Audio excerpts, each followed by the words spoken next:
The Daily Brad Devotions. Today's reflection with Pastor Jeff Eliscopides. Pastor Jeff, good morning! Good morning, Cha. Lunes na Lunes. Talagang kailangan humupa ang ating mga emosyon. Oy, Yan. nadinig Morning, mo Brad ba? Ted. Oo, Magandang Pastor, umaga. eto na. Ready na kami makinig. Sorry po, Yan. Pastor. Sorry Hindi po. ko hindi ko yung Brad Ted, yung para dito sa bahay yon. Good morning. Salamat na marami, Brad. Muli kami nakantabay sa magandang mensahe at inspirasyon na ating inaabangan araw-araw sa The Daily Brad.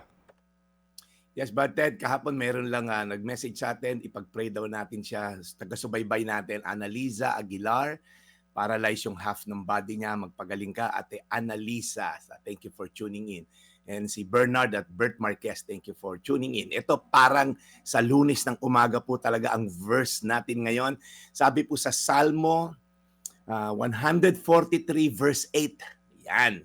Sabi ni King David, siya po nagsulat na to, bawat umaga, ipaalala nyo sa akin ang inyong pag-ibig dahil sa inyo ako nagtitiwala. Ipakita nyo sa akin ang tamang daan na dapat kong daanan dahil sa inyo ako nananalangin. Ang ganda po na to kung nanamnamin natin ang husto tong sulat ni King David para sa kanyang Diyos. Alam niyo, feeling na pagising mo sa umaga, parang ang bigat agad ng mundo. Alam niyo yun, yung pagising nyo, iniisip nyo agad yung tuition ng anak nyo, yung kikitain ngayon na hindi sapat, bayarin and all. Minsan bago pa nga sumikat yung araw, inaatake na tayo ng mga anxiety and worries. Pero alam nyo ba na may paraan po para simulan ng araw na may kapayapaan yung direksyon. Kaya sabi ni King David, unang-una, paalala mo, Lord, yung pagmamahal mo sa akin. Saan mo na ba ako dinala through the years?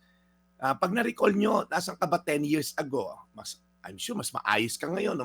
Kumbaga, the fact na buhay ka, ang Diyos natin ay tapat, ang Diyos natin po ay faithful. Kumbaga, na ikaw ay sustain through the years. Maaaring ibang challenges lang ang kinakarap mo ngayon, pero yung mga pinagdaanan mo in the past, pinalakas ka at pinatatag ka.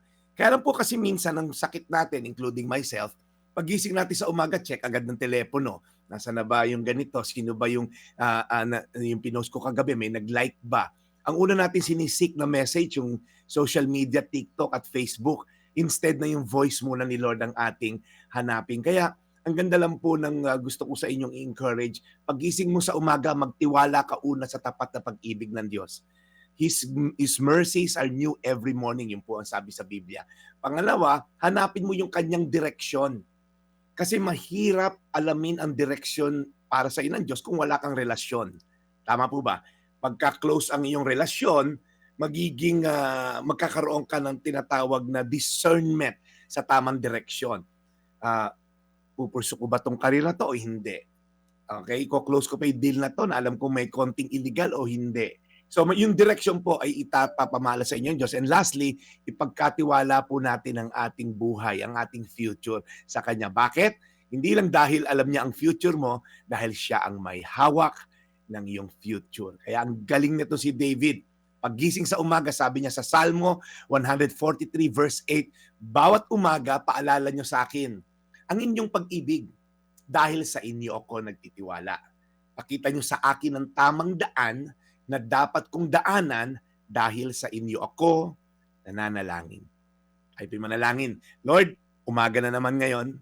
Simula na naman ang another day na ipagkakatiwala mo sa amin. Bago pa namin isipin yung linggo, yung buwan o yung taon, itong araw lang na to, Lord, maitawid namin sa iyong pagmamahal. Tulungan niyo, Lord, ang mga kababayan namin na naghihikahos, mga kababayan namin na sinukuan na, Lord, ang pag-asa sa iyo, ang pagtiwala sa iyo, yung bumigay na, Lord, sa kanilang espiritual na pananampalataya. Lord, ibalik niyo po sila sa inyong kanlungan. Naway magtiwala ulit sila sa iyo, sundin ang mga kalooban mo, at ipagkatiwala ang kinabukasan nila sa iyo. Salamat, Lord, sa mga kagalingan ng mga may karamdaman na nanonood ngayon.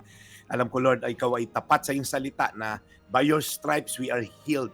Pinagaling mo kami mga karamdaman, Lord, pagka nagtiwala kami sa iyo. Ito ang aming dalangin ngayong Lunes na to sa pangalan ni Jesus. Amen.